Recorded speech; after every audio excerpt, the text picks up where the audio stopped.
Literally accountancy exam के पिछले रात को हमें पता चलता है कि next day is a all India bandh, जिसकी वजह से accountancy exam was postpone to 13th of December, मतलब इकोनॉमिक्स एग्जाम के पहले और स्टैट्स एग्जाम के बाद, जिसकी वजह से 3 एग्जाम्स अब लगातार होने वाले without a day gap in between. CA foundation is just a entry level examination, but November 2020 attempt में जितने भी सीए एस्पिरेंट्स ने एग्जाम दिए थे, सबके पास एक स्टोरी रहेगा शेयर करने के लिए, क्योंकि एग्जाम्स ग्लोबल पैंडेमिक के बीच में लिए गए थे। सो इस वीडियो में मैं अपना स्टोरी शेयर करने वाला हूँ। So let's start the video. Class 12 के बाद बीकॉम फर्स्ट सेमेस्टर में मेरे कोई भी प्लान्स नहीं थे सीए परस्यू करने के लिए। इनफैक्ट मुझे ये भी नहीं पता था कि ये सीए का डिग्री कोर्स ग्रेजुएशन के साथ करते कि ग्रेजुएशन के बाद, क्योंकि मैं साइंस बैकग्राउंड का था। इसीलिए मैंने जब अपना रजिस्ट्रेशन करवाया, मैं ऑलरेडी सेकंड सेमेस्टर में आ चुका था एंड मेरे सीए फाउंडेशन एग्जाम शेड्यूल्ड थे मई 2020 को, जो कि ऑब्वियसली पोस्टपोन हो गए थे ग्लोबल पैंडेमिक के कारण। अब ये एक बार ही पोस्टपोन हुआ, 2 बार पोस्टपोन हुआ एंड थर्ड टाइम कैंसिल हो गया। मैं इतना सब कुछ इसीलिए मेंशन कर रहा हूँ क्योंकि जब एक एग्जाम पोस्टपोन होता है ना, उसके जितने भी एस्पिरेंट्स हैं उनका मेंटल सेटअप खराब हो जाता है, क्योंकि स्ट्रेटजीज बार बार चेंज करना पड़ता है। पहला 3 महीना ग्लोबल पैंडेमिक के जब लॉकडाउन इम्पोज किया गया था, कुछ पढ़ाई नहीं हुआ था, क्योंकि कुछ क्लैरिटी ही नहीं था कि एग्जाम्स कब कंडक्ट करवाए जाएंगे। पोस्टपोन हुआ था बट समझ नहीं आ रहा था कि एग्जाम कैसे कंडक्ट किया जाएगा, क्योंकि डेली हजारों में केसेस आ रहे थे, कितने सैकड़ों लोग मारे जा रहे थे। इस लॉकडाउन के पहले 3 महीने में बिल्कुल पढ़ाई नहीं हुआ था। इनफैक्ट मेरे जितने भी सीए फाउंडेशन के दोस्त थे, किसी का पढ़ाई नहीं हो रहा था, सिर्फ न्यूज देख रहे थे। 3 महीने बाद फाइनली पढ़ने बैठे, बहुत अच्छे से पढ़ाई नहीं हो रहा था, हाफ हार्टेडली पढ़ाई हो रहा था, क्योंकि फिर भी कोई क्लैरिटी नहीं था। एग्जाम्स बोला गया था कि मई का जो अटेम्प्ट है वो सितंबर में कंडक्ट करवाया जाएगा, बट सितंबर में भी कैसे कंडक्ट करवाया जाता, क्योंकि एवरी डे कोविड के केसेस बढ़ रहे थे, कोई भी इंप्रूवमेंट का साइन नहीं था। रिलेटिव्स को कोविड हो चुके थे। थैंकफुली मेरा जो इमीडिएट फैमिली है, मम्मी पापा, इनको कुछ नहीं हुआ था, थैंक गॉड। मई अटेम्प्ट को फाइनली कैंसिल करवा दिया गया, क्योंकि सितंबर में एग्जाम्स कंडक्ट करना बिल्कुल भी पॉसिबल नहीं था। इंडिया में कोविड केसेस स्पाइक पे थे जब सितंबर का महीना चल रहा था। एनीवेज तब डिसाइड हुआ कि नवंबर में एग्जाम्स कंडक्ट करवाए जाएंगे, बट ये जो नवंबर 2020 का अटेम्प्ट है, इसे भी पोस्टपोन किया गया 2 बार एंड फाइनली रीशेड्यूल किया गया on December.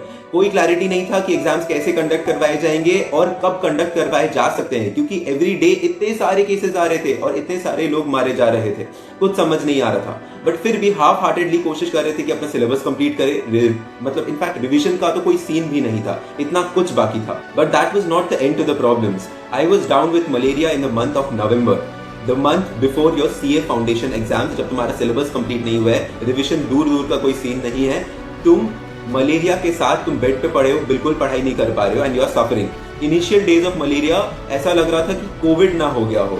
Anyway, I was down with malaria. Thankfully, it was just malaria and not COVID, वरना और severe हो जाता।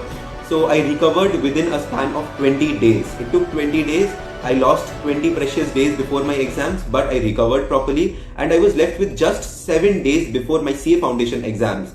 And मेरा सिलेबस भी थोड़ा बाकी था एंड रिविजन करना भी बाकी था। अब समझ नहीं आ रहा था कि पहले रिवाइज कर लो जो आता है, या फिर तुम अपना सिलेबस पहले कंप्लीट करो। सो मैंने वही रिवाइज कर लिया जो मुझे आता था, एंड जो मुझे नहीं आता था वो एग्जाम के पहले दिन के लिए रख दिया, क्योंकि मैं ये चाहता था कि जितना मुझे आता हो वो उतना मैं लिख पाऊं। एटलीस्ट एवरी सब्जेक्ट का 70 मार्क्स मुझे कॉन्क्रीट आता हो, यही मेरा प्लान था। बट जैसे ही एग्जाम शुरू होने वाला था, फर्स्ट एग्जाम अकाउंट्स का था, एग्जाम की ठीक रात को, पिछले वाले रात को हम लोग को पता चलता है कि एग्जाम को पोस्टपोन करवा दिया गया and it will be held on 13th of December, क्योंकि there was a sudden all India bandh, जिसकी वजह से 13th of December में एग्जाम लिए जाने वाले थे। मतलब इकोनॉमिक्स एग्जाम के पहले और स्टैट्स एग्जाम के बाद अब 3 एग्जाम लगातार होने वाले थे। स्टैट्स, फिर अकाउंट्स एंड फिर इकोनॉमिक्स, 3 एग्जाम लगातार विदाउट एनी गैप। मतलब समझ सकते हो कितना दिमाग खराब हुआ होगा। स्टैट्स एग्जाम बहुत ही ज्यादा खराब गया था, क्योंकि मैंने 35 क्वेश्चंस छोड़ दिए थे एग्जाम में, जो इतना टाइम कंस्ट्रेंट था। एनीवेज मेरा ही गलती था कि मैंने क्वेश्चन पेपर घर से प्रैक्टिस करके नहीं गया था, जिसकी वजह से मैंने एन्युइटी को बहुत ज्यादा प्रायोरिटी दे दिया एंड लास्ट में एलआर के क्वेश्चंस छूट गए थे, सिंपल लॉजिकल रीजनिंग के क्वेश्चंस छूट गए थे, जहां पे 35 क्वेश्चंस के अंदर 25 क्वेश्चंस मुझे श्योर शॉट आते थे, बट वो छोड़ देने पड़े, कोई और चॉइस नहीं था क्योंकि टाइम नहीं था। बहुत बुरा लग रहा था क्योंकि सिर्फ 65 क्वेश्चंस अटेम्प्ट किए थे एंड कोई गारंटी नहीं था कि उसमें 40 क्वेश्चन भी सही होंगे कि नहीं। बहुत ज्यादा डर लग रहा था कि सीए फाउंडेशन एग्जाम शायद इस अटेम्प्ट में क्लियर नहीं हो पाएंगे। स्टैट्स एग्जाम के बाद घर पहुंचे तब 6 बज चुका था and next day accounts exam था। अकाउंट्स एग्जाम फाउंडेशन का काफी छोटा सिलेबस है, बट इतना भी छोटा नहीं कि तुम एक रात में पूरा रिवीजन कंप्लीट कर पाओ। और मेरे कंडीशन पे जब रिवीजन तो छोड़ो, थोड़ा बहुत सिलेबस भी बाकी था।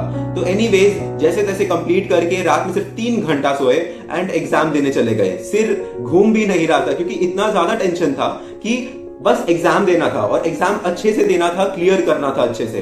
सो अकाउंट्स का एग्जाम जब लिखे थे तब अंदर से पता था कि नहीं, क्लियर हो जाएगा, आराम से 50 प्लस तो आने वाला है, इतना सा गारंटी मैंने अपने आप को दिया था कि चलो ये हो जाएगा।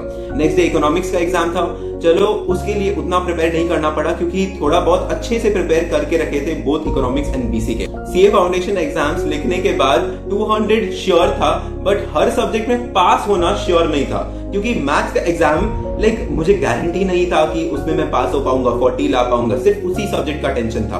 एंड February 8 को हमारा रिजल्ट निकला। रिजल्ट निकलने के बाद सबको पता है कि क्या मेरा रिएक्शन था, मैंने वीडियो भी डाला था। सो एनीवेज मैं पास हो चुका था एंड मेरा सीए इंटर का जर्नी वहीं से शुरू हुआ। एंड काफी ज्यादा प्रेशर है यार, सीए फाउंडेशन का पूरा सिलेबस यहाँ पे एक सब्जेक्ट का सिलेबस होता है सीए इंटरमीडिएट में। Anyways that's it for now guys, यही मेरी स्टोरी थी। Thanks for watching till here. Thank you guys.